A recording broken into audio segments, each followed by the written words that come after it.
Tulad sa ibang bansang kanyang binisita, pinagbawal ng US Secret Service ang pakikipag-selfie kay US President Barack Obama sa kanyang 2 araw na state visit sa Pilipinas. Wala mang selfie souvenir, nag-enjoy naman daw si President Obama maging ang ilang opisyal na nakasalamuhan niya sa state dinner kagabi. May report si Teresa Andrada. Sa pagtatapos ng kanyang talumpati sa Fort Bonifacio kanina, isang matandang naka-wheelchair ang nilapitan ni US President Barack Obama at hinalikan pa sa pisngi ng pinakamakapangyarihang tao sa mundo. Ang ilan, swerteng nabigyan ng medalyon tulad nito. Masaya ako. Ako yung nagpapasalamat dahil hindi nila nakakalimutan yung mga pangako pa nila nung araw. Ang mga dumalo sa pagtitipon, para-paraan para makakuha ng picture. Pero ang mga sumubok na makaselfie si Obama, binawalan daw ng US Secret Service. Ang batang ito naman, malabuis buhay ang paraan para lang makamayan ang Pangulo ng Amerika. Pero bago pa nagpunta rito sa Pilipinas si Obama, nauna nang makaselfie ni Malaysian Prime Minister Najib Razak ang US President.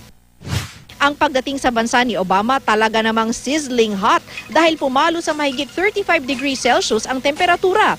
Kaya naman pagpasok niya sa Malacanang kahapon, malamig na tuwalya ang agad niyang pampapresko. Pero sa joint press conference, bakit tila nalito ang American President sa kanyang pagtawag sa Pangulo ng Pilipinas? President Aquino, Benino and I, President Niños. I've only been here one day. But the kindness that you've shown... Bumawi naman si Obama sa state dinner kung saan pinuri niya ang Filipino hospitality. At anya, dahil sa Pinay Executive Chef ng White House na si Christina Comerford, nakakatikim daw sila ng mga putahing Pinoy na Pinoy. There's one in particular I'm grateful for, Chris Comerford, our Executive Chef at the White House. Thanks to her, we in the White House enjoy the occasional lumpia and adobo. I want to propose a toast.